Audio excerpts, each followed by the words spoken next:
how to change the chat theme on Instagram, a new method. So if you want to change your theme, follow what I do on this video. There are 2 main steps guaranteed to change your Instagram chat theme.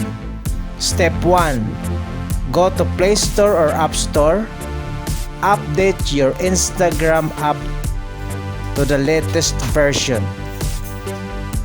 Once you updated and confirm that the app is already updated,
Step 2.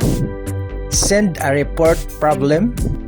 If you still not able to see the change theme option on your direct messages, just follow what I do on the video. If this solution is helpful to your problem, please like, share this video. Thank you.